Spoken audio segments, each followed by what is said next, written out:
Against the Gods Bab 2177, Kaisar Iblis 9 Iblis. Yun Ce bertindak seolah-olah dia tidak menyadarinya. Dia menepis penghalang itu dan berteriak, "Helu, bawa semua anggur di istana kemari." Sangguan Helu menjawab dengan lembut, lalu angin sepoi-sepoi bertiup, dan puluhan guci berisi anggur spiritual kuno yang tersegel mendarat di samping kedua pria itu. Dengan jentikan tangannya yang ramping, ia membuka segel salah satu guci, dan aroma anggur yang segar namun hangat segera menyebar di udara. Gadis muda itu bergerak dengan langkah ringan, mengisi cawan giok di hadapan mereka berdua satu persatu, lalu dengan tenang mundur dan menutup kembali penghalang tersebut. Anggur berwarna kuning keemasan itu bergoyang lembut di dalam cangkir giok, memantulkan mata Mosu yang dipenuhi emosi yang sulit diredakan. Ia mengangkat satu jari dan meletakkannya di atas cangkir giok, suaranya lemah dan halus, "Dahulu kala, aku menggunakan anggur untuk membakar pikiranku dan mabuk untuk tenggelam dalam mimpi. Tetapi ketika aku terbangun, yang ada hanyalah kekosongan dan rasa bersalah yang lebih dalam." Yun Ce menatap lurus ke matanya. Tatapannya tidak mengandung rasa hormat yang dirasakan oleh banyak orang di abis saat memandang penguasa abis. Hanya ada ketenangan seperti air dan senyum tipis yang penuh perhatian. Minum sendirian tanpa teman membuat anggur terbaik sekalipun terasa kesepian.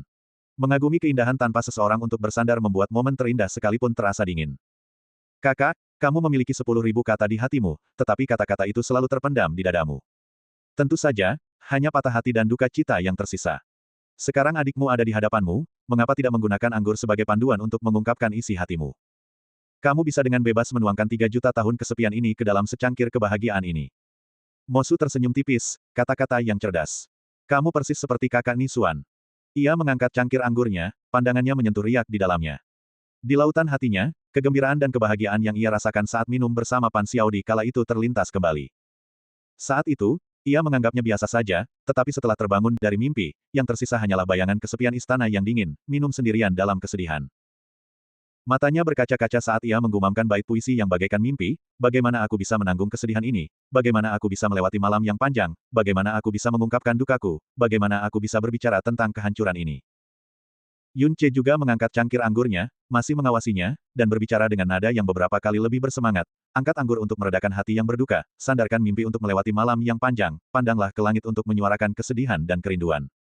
Yun Ce mengulurkan tangannya ke depan dan membenturkan cangkir anggurnya ke tangan yang lain. Percikan anggur itu seolah tanpa sengaja menghapus kabut di mata Mosu, tatapan mereka bertemu tanpa celah. "Dan kepada saudaramu, bicarakan tentang kehancuran."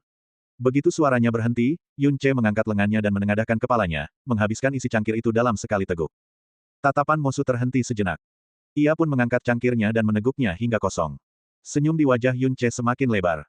Tiba-tiba ia mengayunkan pergelangan tangannya, dan cangkir giok itu terbang jauh, pecah menjadi semburan cahaya terang di lantai.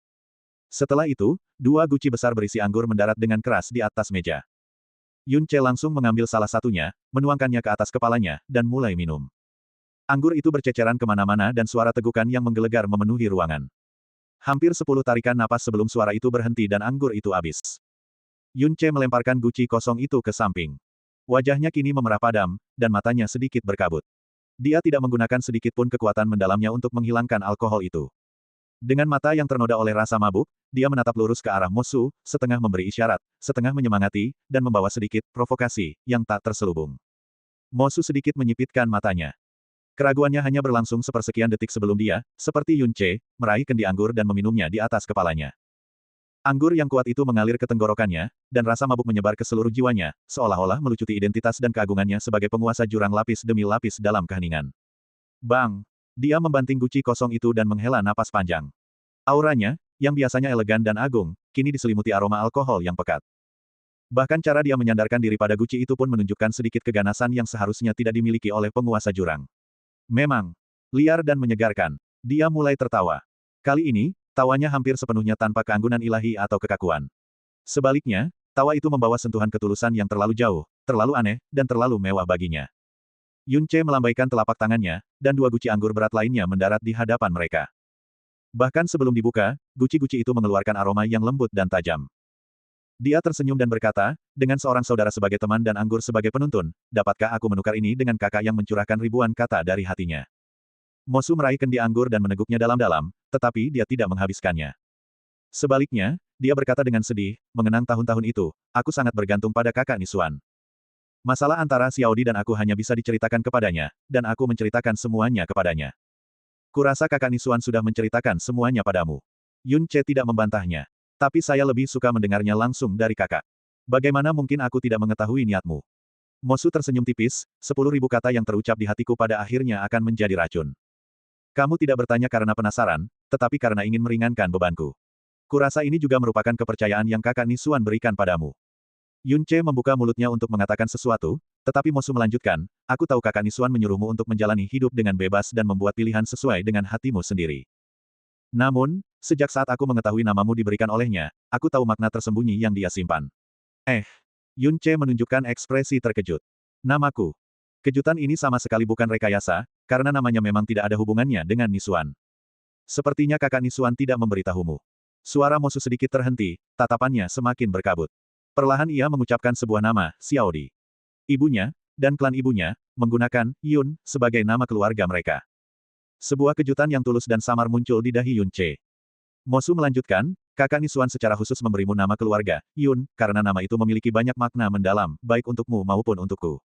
Setelah berbicara, dia meraih kendi anggur dan meneguknya dalam-dalam. Ketika dia mengangkat matanya, dia menatap ke kejauhan, seolah-olah menatap bayangan kuno Nisuan. Ekspresi terkejut perlahan menghilang dari wajah Yun Ce. Dia mengangguk sedikit dan menghela napas lega. Jadi begitulah. Baru hari ini aku tahu nama ini memiliki makna yang begitu dalam. Di era Dewa dan Iblis, status Pan Xiaodi di klan Pan Ming, dan bahkan di seluruh ras iblis sangat tinggi. Bahkan cermin penghancur kekosongan Pan Ming melindunginya. Dengan demikian, ibunya dan klan ibunya pastilah luar biasa.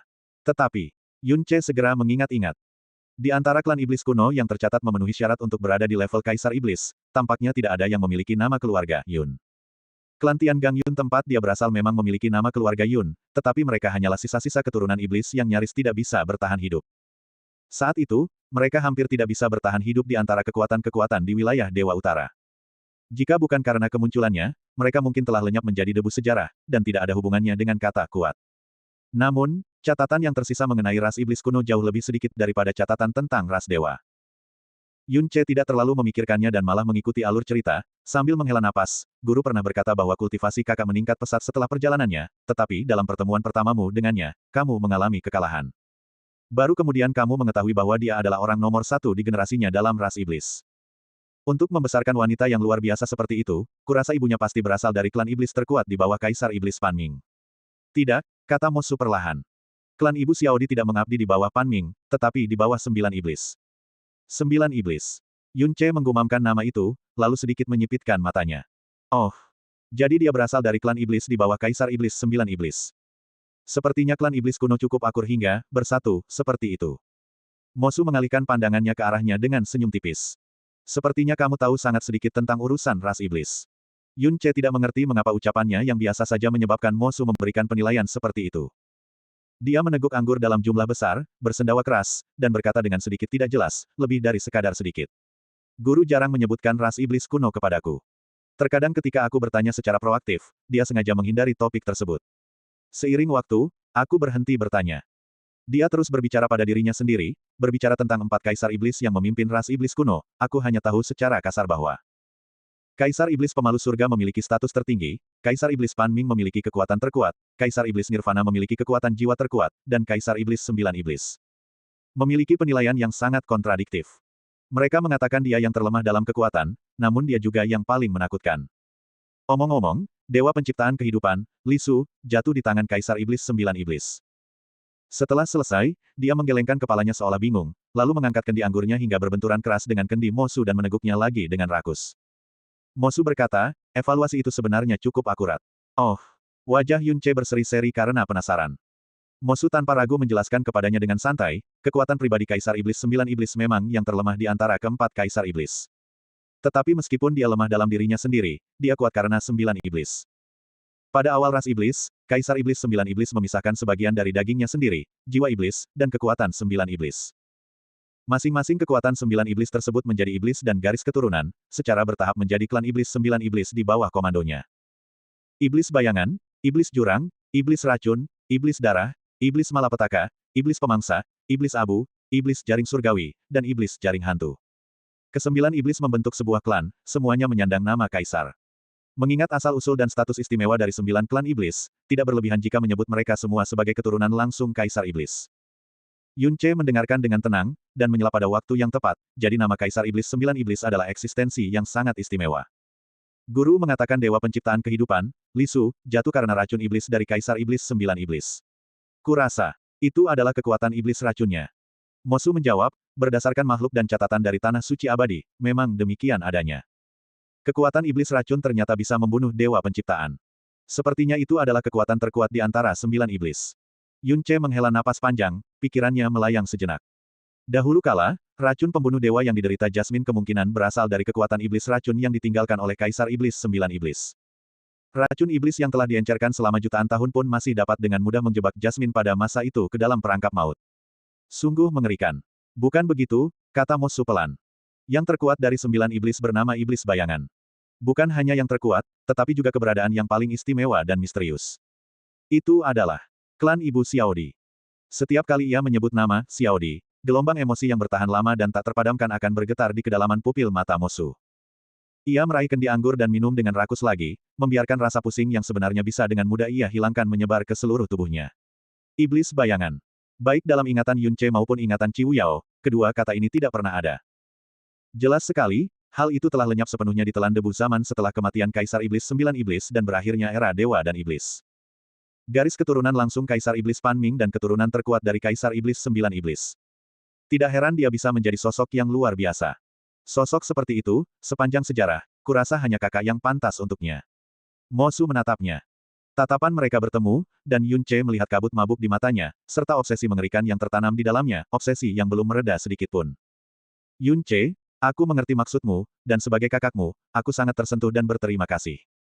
Tapi, sebab dan akibat dari hubunganku dengan Xiao Dai terlalu dalam, dan tidak ada jalan kembali atau jalan keluar. Aku tidak akan membiarkan siapapun yang kusayangi terlibat. Aku merasakan hal ini, dan dia merasakannya lebih dalam lagi. Kata-kata ini berarti Yun Ce tidak bisa menekan lebih jauh. Bahkan melalui penyelidikan yang tampaknya santai dari pinggir lapangan. Baiklah. Yun Ce langsung menjawab sambil menghentakkan tangannya ke bawah hingga anggur berceceran kemana-mana. Karena kita sedang minum dan bersenang-senang, tentu saja kita harus membicarakan hal-hal yang menyenangkan. Kakak, apakah kau tertarik mendengar banyak ejekan yang guru katakan tentangmu? Mosu tiba-tiba duduk tegak. Penghinaan kakak Nisuan memang beragam dan aneh. Di tahun pertama dia mengajakku bepergian, dia menghina Kaisar Dewa Penghukum Surga tanpa henti. Seperti yang diduga, di belakangku, dia bahkan tidak mengampuni saudara-saudaranya sendiri. Hahaha. Dia bukan hanya tidak memberi ampun, aku khawatir kalau kita minum sampai besok, aku tetap tidak akan bisa menyelesaikan pengulangannya semua. Mosu. Melapor kepada anak Dewa Si, seorang penjaga dari Kerajaan Dewa Malam Abadi ingin menghadap. Meng Jianxi tiba-tiba berbalik, alisnya berkerut dalam. Seorang penjaga malam. Yang mana? Dia menyebut dirinya kepala pasukan penjaga malam abadi. Gelarnya adalah, burung hantu pipit pemburu kegelapan. Kerutan di dahi Meng Jianxi semakin dalam. Malam abadi dan penenun mimpi baru saja menyimpan dendam yang mendalam. Dengan temperamen yang mulia Dewa Wuming, kemungkinan besar dia membenci mereka sampai ke tulang, dendam yang hanya akan berujung pada kematian. Pada saat seperti ini, seorang penjaga malam abadi benar-benar muncul di kerajaan Dewa Penenun Mimpi atas inisiatif mereka sendiri. Siapa Shen Wumingke? Sejak Shen Wu Yefeng diturunkan pangkatnya menjadi budak dosa, dia telah menjadi kepala pasukan penjaga malam di kerajaan Dewa Malam Abadi, sosok transenden yang statusnya hanya berada di bawah yang mulia Dewa Wuming. Ia datang secara pribadi pada saat ini, dan bahkan bukan untuk menemui Meng Kongchan, tetapi untuk bersusah payah menemuinya, seorang anak Dewa Penenun Mimpi. Meng Jianxi termenung dalam-dalam dan terdiam untuk waktu yang lama. Pria yang menyampaikan pesan itu bertanya, haruskah masalah ini dilaporkan kepada Yang Mulia Dewa dan Kepala Aula terlebih dahulu? Meng Jianxi mengangguk perlahan sambil berpikir, tentu saja kita harus. Tunggu. Tiba-tiba ia teringat sesuatu, dan tatapannya menjadi tajam. Cepat pergi dan undang tamu kehormatan masuk. Tempatkan dia di aula utama. Katakan padanya bahwa aku ada urusan di luar dan sedang bergegas kembali dengan kecepatan penuh. Lagi pula, tidak perlu memberitahu ayah dan yang lainnya secara khusus tentang hal ini. Setelah memberi perintah, Meng Jianxi menghentikan semua yang sedang dilakukannya dan langsung menuju istana anak Dewa Yun Ce. Sejak kembali dari Tanah Suci, Meng Kongchan sibuk dengan urusan Tanah Suci Abadi. Urusan internal hampir seluruhnya ditangani oleh Meng Jianxi. Pada dasarnya dia tidak punya waktu untuk hal lain, dan tentu saja tidak melakukan apapun yang menarik perhatian kerajaan lain. Satu-satunya pengecualian yang bisa dia pikirkan adalah kristal mendalam berbentuk naga yang diberikan Yun Ce kepadanya. Bab 2178, mengikat hati dan memberikan giok. Di dalam Istana Putra Ilahi, Mosu dan Yun Ce telah minum dengan riang selama 1 jam penuh, meninggalkan kekacauan berupa guci-guci anggur yang pecah tergeletak berantakan di lantai. Aroma anggur yang lembut dan tajam memenuhi udara, begitu pekat sehingga hanya dengan satu tarikan napas saja sudah cukup untuk memabukkan jiwa dan membuat orang setengah mabuk. Bang! Satu guci lagi dikosongkan, dan guci anggur itu perlahan dijauhkan dari bibir Mosu. Wajahnya memerah seperti darah, matanya benar-benar sayu, dan alisnya berkerut karena mabuk. Bahkan senyum di sudut bibirnya pun menunjukkan jejak pengembaraan tanpa tujuan yang hanya ditemukan ketika dunia dilupakan. Pada saat ini, dia tidak lagi memiliki secuil pun aura ilahi penguasa abis, atau sedikit pun aura keilahian yang dingin. Dia hanyalah jiwa fana yang telah melepaskan belenggu 1000 zaman, membiarkan dirinya tenggelam dalam keadaan mabuk. Dia menghembuskan napas panjang yang keruh, menatap langit-langit dan mendesah sedih. Dunia sering mengatakan 3 gelas anggur dapat melenyapkan 1000 kesedihan. Ternyata, bukan anggur tidak dapat menghilangkan kesedihan, tetapi aku belum pernah punya orang seperti itu untuk minum bersama. Hahaha. Dia tertawa terbahak-bahak, tanpa terkendali dan liar. Kegembiraan ini, perasaan tanpa beban ini, sudah terlalu lama sejak aku merasakan hal seperti ini. Gul. Yun Ce ikut tertawa bersamanya. Dengan jentikan jarinya, 2 guci besar anggur lainnya terbanting ke atas meja. Aku punya 1000 guci anggur yang disiapkan di aula, namun aku juga tidak punya seseorang untuk berbagi, sampai hari ini, ketika akhirnya aku bisa minum sepuasnya. Kakak, jangan ragu untuk sering datang di masa mendatang. Sebagai penguasa agung abis yang memandang rendah dunia, kamu memiliki hak lebih dari makhluk hidup manapun untuk minum sepuasnya dari angin dan bulan dunia. Bahkan hanya untuk mencuri setengah hari waktu luang dan kegembiraan. Mosu tidak menjawab. Ekspresinya tiba-tiba menegang, dan bahkan udara di sekitarnya pun tiba-tiba membeku. Sesaat kemudian, ia perlahan berdiri. Dalam sekejap, rasa mabuk dan aroma alkohol di tubuhnya lenyap sepenuhnya. Kabut di matanya hilang, digantikan oleh kejernihan yang setajam jurang beku abadi. Bahkan anggur yang telah membasahi separuh pakaiannya pun hilang. Yang tersisa hanyalah keagungan dan ketidakpedulian seseorang yang memandang rendah langit dan mencemooh semua makhluk hidup. Yun Ce sedikit terkejut. Dia juga berdiri, menghilangkan rasa mabuknya, dan menghela napas dengan agak tak berdaya. Apakah kakak akan pergi? Ya. Mosu mengangguk sedikit. Dia menatap Yun Ce dan tersenyum tipis, kebahagiaan setengah hari ini terasa seperti kehidupan baru. Tapi bagiku, ini terlalu berlebihan, dan terlalu berdosa. Saat dia berbicara, hampir tanpa sadar, jari-jarinya menyentuh gelang hitam pekat di pergelangan tangannya, dan tetap berada di sana untuk waktu yang lama. Bibir Yun Ce bergerak, tetapi akhirnya dia menghela napas dan berbicara terus terang, jadi, bagi kakak, selama dia tidak bangun sehari pun, setiap kesenangan yang kamu peroleh adalah dosa yang seharusnya tidak ada dan tidak dapat ditoleransi. Senyum Mosu tetap tidak berubah, tetapi dia mengajukan pertanyaan yang agak kejam, jika kamu kerabatnya, apakah kamu akan memaafkannya? Yun Ce berpikir sejenak dan memberikan jawaban yang paling jujur, meskipun empati sejati tidak ada di dunia ini, jika aku mencoba menempatkan diriku di antara ras iblis saat itu. Terlepas dari apakah itu dari klan ayah atau ibunya, tidak peduli seberapa banyak mereka memanjakan dan memujinya sebelumnya, setelah itu. Mereka seharusnya hanya merasakan kebencian dan permusuhan yang paling kuat terhadapnya. Jika dia bisa mengetahui setelah kematian dan menyaksikan akhir dari ras iblis, kebencian dan permusuhan seperti itu mungkin akan sulit untuk dihilangkan bahkan setelah kematian, apalagi pengampunan. Ekspresi Mosu tidak berubah meskipun Yun Ce berbicara terus terang, karena dia tahu jawabannya dengan sangat baik.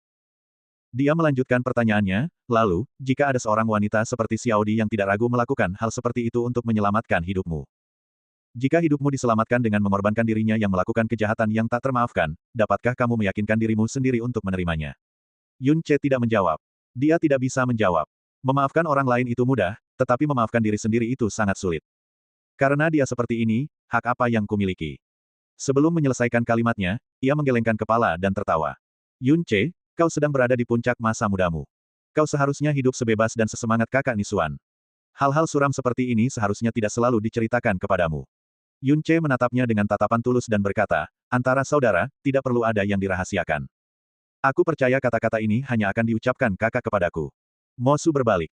Profilnya yang tak tertandingi memancarkan kilauan ilahi yang samar, namun diwarnai dengan kesedihan abadi yang tak berubah, seolah-olah mabuk sebelumnya hanyalah mimpi indah yang sesaat. Kehidupan ini telah terperangkap dalam stagnasi dan kesepian, namun bertemu dengan saudara Yun Ce dan berbagi minuman yang menyenangkan ini sudah cukup. Akan tetapi, hati ini terikat pada jurang dan pada akhirnya tidak dapat diberikan sepenuhnya. Ketika tanah suci abadi meniadakan awan untuk melihat matahari dan cahaya muncul kembali, aku akan minum hingga mabuk bersama saudaraku sekali lagi, hingga akhir zaman. Baiklah. Yun Ce tidak menawarkan penghiburan, tetapi mengangguk dengan berat. Karena tanah suci abadi sudah dalam jangkauan, cahaya yang selama ini kakak doakan tentu saja sudah berada di ujung jarimu. Aku akan mengamati sosok kakak dari jauh dan dengan tenang menunggu hari itu. Mosu memejamkan matanya sejenak. Saat membukanya kembali, dia masih tersenyum tipis, mengingat temperamen Xiaodi, dia pasti akan sangat menyukaimu. Hari itu benar-benar akan membuat orang merindukannya seperti orang gila. Saudara Yun Ce, jangan lupakan perjalanan ke Tanah Suci dalam 10 tahun lagi. Setelah memberikan pengingat yang tampaknya tidak perlu itu sekali lagi, Mosu melayang ke udara. Saudaraku. Yun Ce tiba-tiba memanggilnya, tetapi setelah berbicara, dia menunjukkan keraguan. Setelah beberapa tarikan napas, dia berkata, bisakah kakak meninggalkan batu transmisi suara atau wadah serupa agar aku bisa menghubungimu kapan saja? Oh. Mosu menoleh ke belakang, matanya dipenuhi senyum. Dengan temperamen yang kau warisi dari kakak Nisuan, kau secara alami menolak segala bentuk perlindungan. Kurasa ada masalah yang belum terselesaikan. Yun Ce berkata, saudaraku, wawasanmu memang sangat mendalam. Memang benar begitu. Sebelum guru meninggal, beliau mempercayakan sebuah barang berharga kepadaku. Setelah bertemu kakak, saya merasa barang ini mungkin lebih cocok berada di tanganmu. Tetapi, aku belum memenuhi permintaan guru, jadi saya masih ragu. Mosu tidak banyak bicara, juga tidak bertanya lebih lanjut. Sebaliknya, dia mengetuk jarinya, dan seberkas cahaya pucat perlahan melayang turun ke tangan Yun Ce, mengembun menjadi sepotong giok putih hangat berkilauan yang terjalin dengan cahaya jiwa yang samar. Hancurkan giok ini, dan aku akan muncul. Kapanpun, dan apapun masalahnya. Tidak diragukan lagi, selama Yun Ce bersedia, ini bisa menjadi batu penyelamat yang dapat dengan mudah menyelesaikan krisis apapun di abis. Yun Ce menyimpannya dengan ekspresi serius. Bagus. Setelah aku mengambil keputusan, aku akan mengundang kakak untuk bertemu. Mosu mengangguk sedikit, dan sosoknya menghilang ke langit di atas, tanpa meninggalkan jejak energi mendalam sedikitpun. Yun Ce tidak segera menarik kembali penghalang itu. Dia berdiri diam, tenggelam dalam pikiran yang mendalam untuk waktu yang lama. Li Su berbisik, untuk jutaan roh di dunia, dia memandang mereka hanya seperti rumput.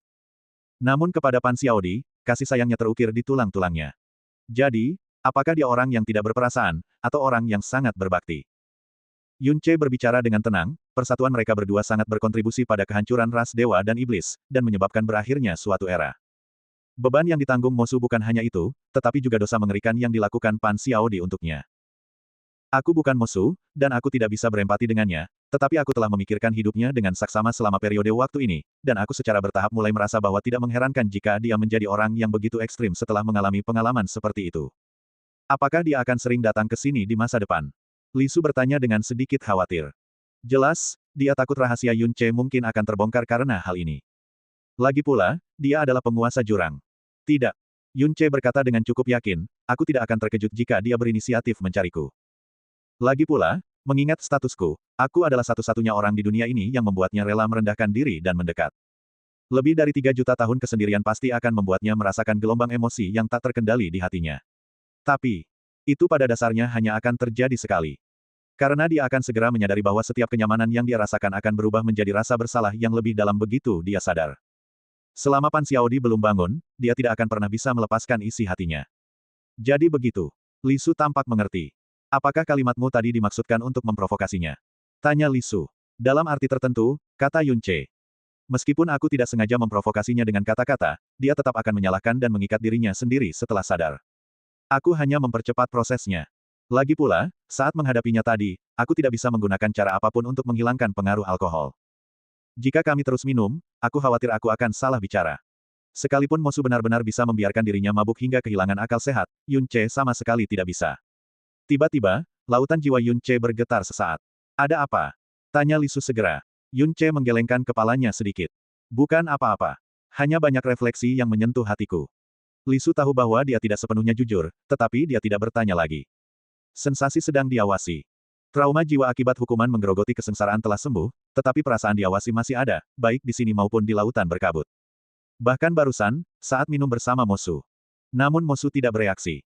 Apakah itu sesuatu yang bahkan dia sendiri tidak bisa deteksi, atau apakah yang disebut pengintipan, ini sebenarnya tidak ada sama sekali?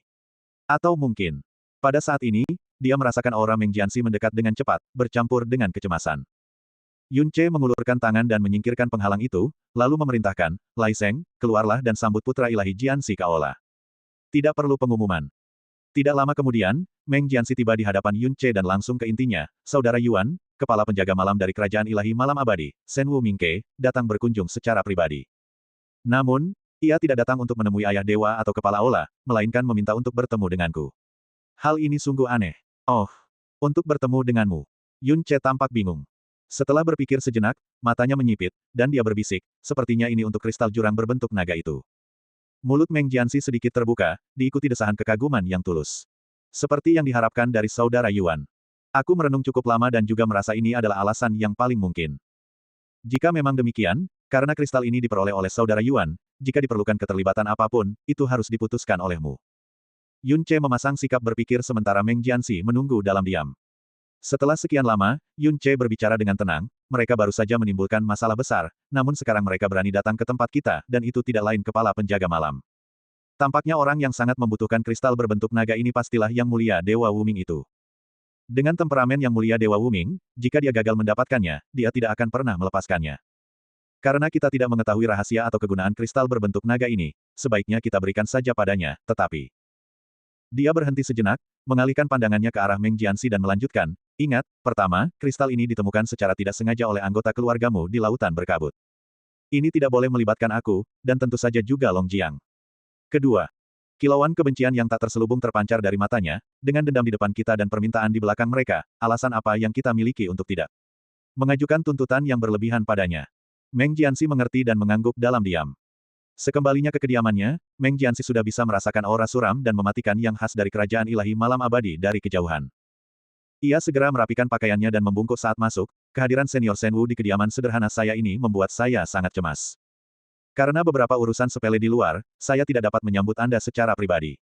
Ini sungguh tidak sopan. Saya harap senior dapat bermurah hati. Shen Wu Mingke berbalik dan berkata dengan acuh tak acuh, anak Dewa Jianxi, tidak perlu basa-basi. Saya datang hari ini tanpa pemberitahuan sebelumnya untuk meminta bantuan Anda dalam suatu masalah. Meng Jianxi buru-buru berkata, senior, kata-kata Anda terlalu berat. Jika itu sesuai dengan kemampuan saya, Anda hanya perlu memberi perintah. Kata, meminta, adalah sesuatu yang sama sekali tidak dapat saya terima. Tatapan Shen Wu Mingke gelap, emosinya sulit dibaca.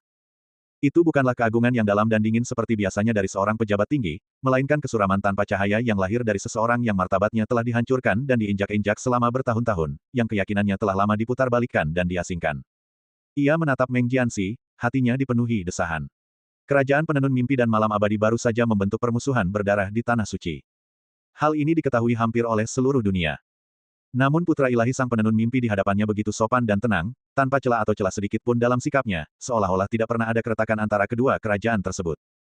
Usia dan temperamen seperti itu, ketenangan dan kecerdikan seperti itu, ia tak kuasa menahan desahan. Dan di atasnya, ada Meng Jianyuan yang berkali-kali lebih luar biasa.